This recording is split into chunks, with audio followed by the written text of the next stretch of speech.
आज से महाराष्ट्र में ठाकरे राज की शुरुआत हो रही है। खास बात यह है कि इसके लिए शिवाजी पार्क में पेशवाओं की तर्ज पर तैयारियां चल रही हैं और इस ऐतिहासिक पल से रूबरू होने के लिए राजस्थान के सीएम अशोक गहलोत भी मुंबई पहुंच रहे हैं।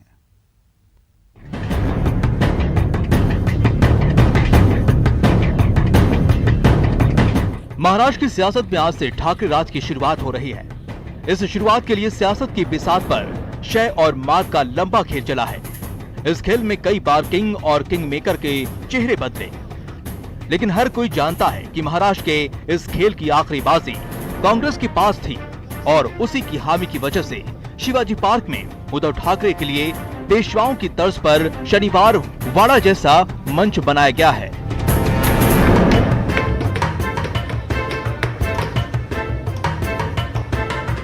आज के शनिवार वाड़ा में मेहमानों की कतार में सबकी नजरें मरुधरा के उस जादूगर पर भी टिकी होंगी जिसने खामोशी से इस सरकार के लिए न केवल रास्ता बनाया है बल्कि कांग्रेस की विधायकों को टूटने से बचाने के लिए उन्हें मुंबई से दूर जयपुर के एक रिजॉर्ट में रखा था।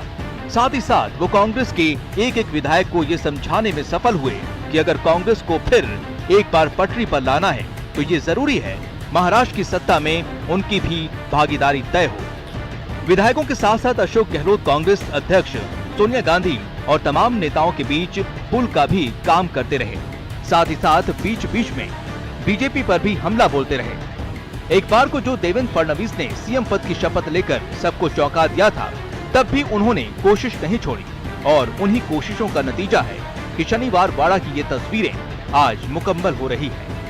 उद्धव ठाकरे को सीएम की कुर्सी तक पहुंचाने में जितना योगदान शरद पवार की राजनीति का है, उतनी ही भूमिका अशोक गहलोत की भी है, क्योंकि उन्होंने शरद पवार की तरह कभी हार नहीं मानी और जीत पर ट्वीट किया।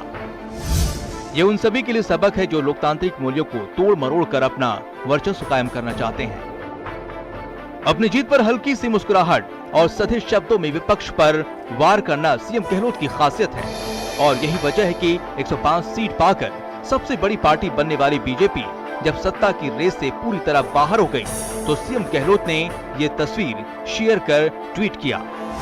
कांग्रेस मुक्त भारत की बात करने वालों के लिए ये तस्वीर आईने की तरह है। जनता लगातार स्पष्ट संदेश दे रही है, विभाजनकारी और नकारात्मक सोच को नकार रही है। इस देश में तमाम विचारधाराएं हैं, लड़ाई व्यक्तिगत नहीं विचारधारा की होनी चाहिए। अपनी इसी सोच की वजह से सीएम गहलोत ने बीजेपी के विजय रथ को राजस्थान में रोका था और अब महाराष्ट्र में सरकार बनाने से रोका है। अब देखना यह है कि कांग्रेस के इस जादूगर के पिटारे से आगे क्या कुछ निकलता है। Bureau report, news 18 network. चलिए, वक्त एक ब्रेक का है, जल्द हाजिर